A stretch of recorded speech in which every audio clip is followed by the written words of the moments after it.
Now for our story. It was early evening. Kitt Meade had been home from California several days now. And as Bill Meade had walked home from camp, he'd been thinking of his recent conversation with Aunt Mary when he'd told her of Kitt's return and what he planned to do. Remembering how Peggy had refused to listen to him the morning he stopped in at the Lane farm.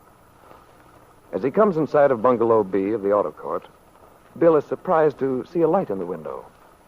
Thinking it must be Ben Calvert who's come to have another talk, Bill walks up the shallow steps and looks in the window. From that angle, the room appears to be empty. Puzzled, he opens the door and walks in. Hello, darling. Kitt. Hello, Bill. You look tired, dear. Sit down Kitt, here. what are you doing here? Why so surprised? I'm still your wife, you know, and, well, I have certain wifely responsibilities. Now, you just relax, darling. Supper will be ready in a little while. If you're doing this to make me feel worse than I do already, you can... But I'm not, darling. I'm not creating a little domestic scene just to impress you. I wanted to talk to you, so I thought I might as well fix something to eat while I waited. Where's the baby, Kitt? Lucy's looking after him. Oh. Well, does Lucy know what to do? Oh, of course. He's been fed, and now he's asleep. There won't be a peep out of him till I get home. I shouldn't think Lucy would know much about babies. She's quite an old lady, you know. If an emergency came up, now, she what would... emergency could possibly arise? The telephone's working, you know. Besides, Bill, isn't your solicitude rather inconsistent? You can't really care too much about the baby. You're all wrong, Kitt. I do care very much. Then how do you explain your behavior since we came back? Kitt, don't you know? Oh, I know what you say. That you and I aren't right for each other, but... Well, I wonder if you're not just sticking to an idea you'd formed in your mind before you knew. About the baby. That it was all right. No, Kitt. No, I've had quite a lot of time to think since the night you came home. I've thought about it from every angle, and I still see only one solution. Well, I've always known you were one of the stubbornest men alive once you made up your mind. But, Bill, have you thought it through completely? In terms of the present rather than the past? After all, what's wrong with our marriage? Certainly, we've had our disagreements, but what young couple doesn't? And now, we have a son. Bill, why don't you answer? There doesn't seem to be anything to say. I don't know how to make you see it if you haven't seen it already. Bill, tell me honestly. Is it Peggy? Look, Kitt, before you left, I told you I'd found out, unfortunately rather late in the game, that I'd always been in love with Peggy. And I always will be. But that's another thing. It has nothing to do with us. I'd feel the way I do about the marriage even if there weren't Peggy. Somehow I can't accept that. But I do hope for your sake that you aren't forgetting one very important little item. What's that? The fact that Peggy Douglas is involved with this writer. No, I haven't forgotten that. And it doesn't alter your feelings? No, it doesn't. And you should know why. It goes back a long way to the first time I discovered you'd been dishonest with me, Kitt. Maybe it sounds silly to you, but I never got over that. I couldn't get it out of my mind. I never will be able to. But, Bill, that's so childish. One little Sure, I thing. suppose it looks that way to you. But remember, our values are different. They always have been. But, Bill, anyone with a little sophistication would understand. Well, if that's what sophistication means, a willingness to accept something that's a little off color, not quite on the level, I've never arrived at that stage. What's more, I don't intend to.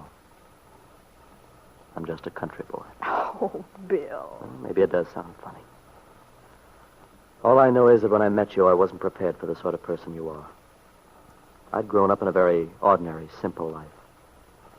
You were the most gorgeous creature I'd ever seen. I guess you still are. I was in love with Peggy, all right. But every time I was near you, how I realized that what you were doing was deliberate. Certainly it was. What's wrong with that? Well, you knew I was in love with Peggy. But you also knew I wasn't very smart about women. You could do anything you wanted. What woman doesn't use feminine wiles in one way or another? I wanted you. I went after you the best way I knew how to. Well, if that's so, I should think it would be clear by now that it was a mistake.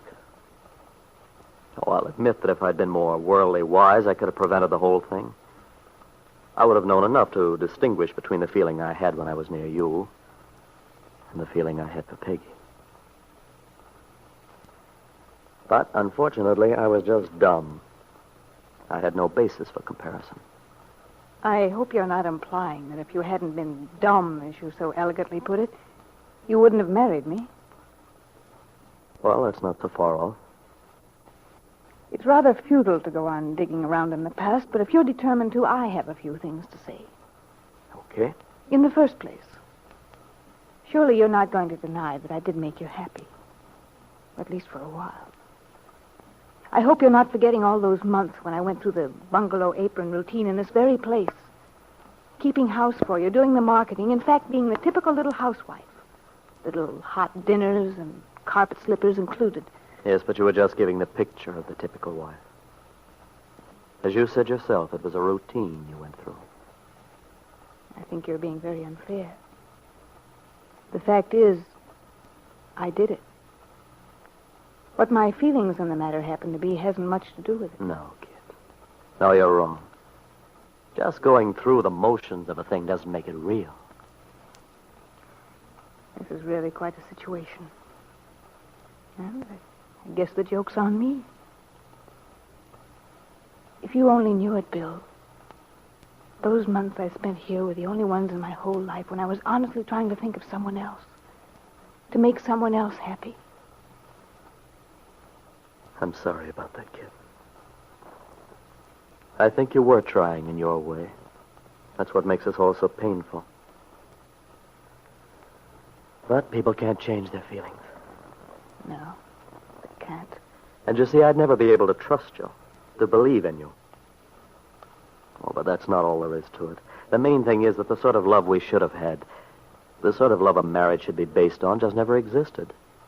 You're speaking for yourself, of course. Yes, I am. I have to tell you the truth. I don't love you, Kitt. Well, that does it. I was going to make a suggestion. Tell you that I'd come here and live for 6 months if you'd be willing to give it a try. It wouldn't have worked. I'd be afraid to, seeing the baby every day, watching him grow. No, it would have come out just the same anyway. Only with more pain for both of us.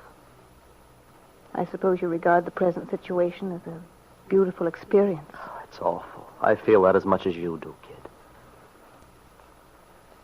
But we'll each make adjustments. We'll have to. You'll be getting out of the army pretty soon, won't you? What'll you do then? I'll leave day after tomorrow for the separation center in Oregon to get my discharge. I've got a job lined up here for when I come back. I see. Then you do intend to come back? Yeah.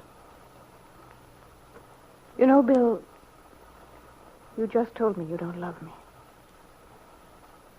At this moment, I think I'm very close to hating you.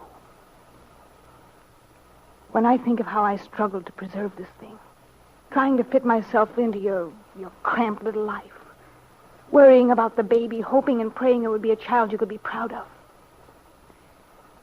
I wish I didn't have the baby. Kitt, you don't mean that. Yes, I do mean it. I wish to heaven I didn't have the child. Though Bill couldn't believe Kitt meant what she said. He couldn't know that the child was not his own, nor Kitt's.